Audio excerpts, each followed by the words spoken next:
Just quietly admit Caitlin Clark cannot be benched anymore. Comment yes or no if you think they did. Because after what just happened in this FIBA qualifying run, that question does not feel dramatic anymore. It feels obvious. After being away from the game for nearly 9 months, away from competitive action for nearly 9 months, Caitlin Clark comes back and wins FIBA qualifier MVP. While all the other players are staying fresh, staying in the groove, going down to Unrivaled, playing 3v3 gimmick basketball, Caitlin Clark's recovered. 8 months off the floor, fighting illness, coming off the bench in 4 out of 5 games, and Caitlin Clark still walked away as the youngest MVP in FIBA qualifying tournament history. That is not just a nice headline, that is a statement. Because this was not one hot quarter, it was not one lucky night. This was 5 games of proof that Team USA looked different when Clark was on the court. And the final game against Spain may have ended the whole bench debate for good. And the wild part is, Spain actually helped make the case. Clark lived up to the billing by delivering an excellent display for the reigning champions. All this and only started 1 game. Oh, the coaching. My God, they look like a bunch of clowns. Taking the U.S. to a 5-0 sweep, Clark impressed with her guard play as she when she was allowed to play guard for the I don't know, 15 minutes in the entire tournament. The rest of the time, it seemed like she was playing small forward.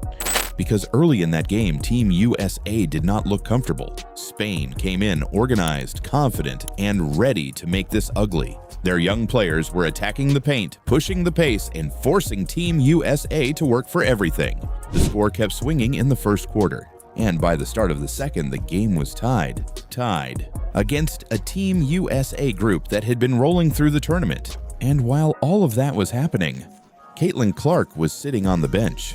That is the part fans could not ignore. Caitlin Clark today, not in the starting lineup. Oh, what a surprise. What a surprise. At this point, I would have been surprised if they would have put her in the starting lineup. But you know what we saw today? We saw her play everywhere. We saw her play small forward. We saw her play shooting guard. We saw her play off ball. We saw her play power forward. We saw her stand in a corner. We saw it all. We saw Caitlin Clark defend a 6'4" power forward. What are we doing? 4 out of 5 games in this tournament, Clark came off the bench instead of starting. So people kept asking the same question. Why is your best floor general not on the floor? Against Spain, that question got even louder because the offense looked slow. The ball movement looked sticky. The pace was flat. Spain was mixing defensive looks, throwing pressure at the ball, and Team USA looked like it was playing in mud. Then Clark checked in, and the game changed.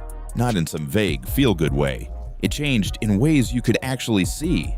The tempo jumped. The pressure Spain was using started turning into fast break chances for Team USA. Clark was reading the defense before it even got set. She was finding the kickout pass, pushing the ball ahead, and forcing defenders to pick their poison. Because once she starts pulling up from that kind of range, the entire defensive structure stretches. You cannot sit back.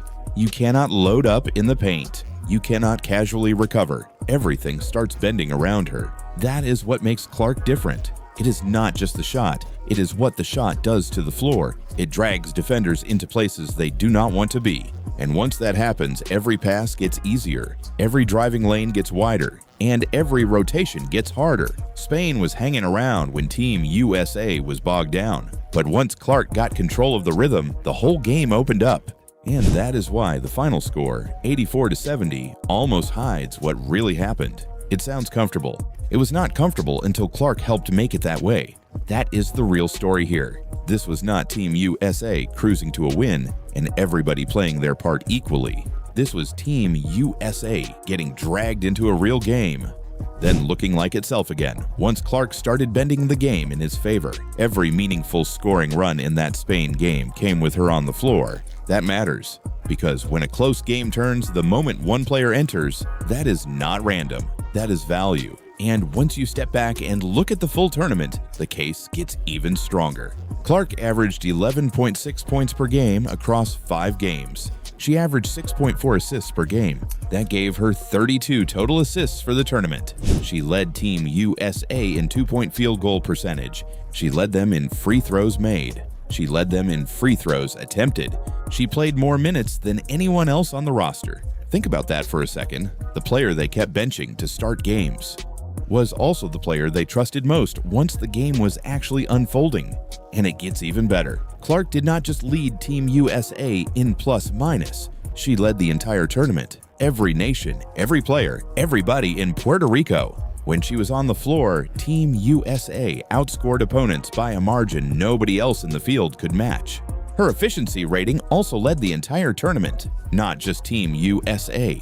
The entire field. That is not a popularity contest. That is not people being dazzled by her name. That is 5 games of numbers saying the same thing the eye test was saying. She was the most impactful player there, and that is why the MVP matters so much. Because this award was not handed to Clark just because she is Caitlin Clark. It came while she was still being used in a way that never fully matched her impact. It came with an All-Star 5 selection beside it, and now this is her second MVP in a FIBA-sanctioned tournament. That turns this into a pattern, not a one-off. So what does all of this mean now? It means Team USA may have learned something it could not keep dancing around. You can experiment with lineups. You can spread out touches. You can try to balance roles. But when the game gets real, when the offense gets stuck, when the pace disappears, and when the other team starts believing, Caitlin Clark changes the temperature of the game. She speeds it up. She stretches it out. She creates decisions defenses do not want to make. And once she does that, everything starts flowing again. That is not a luxury. That is the engine. And that is why this should excite Indiana Fever fans too. Because if this is what Clark looks like after time off, after illness, after inconsistent starting decisions, and still adjusting back into rhythm, what does a fully healthy, fully unleashed version look like next? What does 2026 look like if Team USA stops overthinking this and simply puts the ball in her hands from the jump? What does the WNBA look like if this version of Clark carries this confidence straight into the Fever season? That is where this gets dangerous for everybody else. So let me ask you again. Did Team USA just quietly admit Caitlin Clark cannot be benched anymore? Because after the Spain game, after the sweep, after the MVP, and after a full tournament where the numbers kept screaming the same answer, it is getting very hard to argue otherwise. She was not just part of the machine, she was the piece that made it work. If you're still watching, drop no more bench in the comments.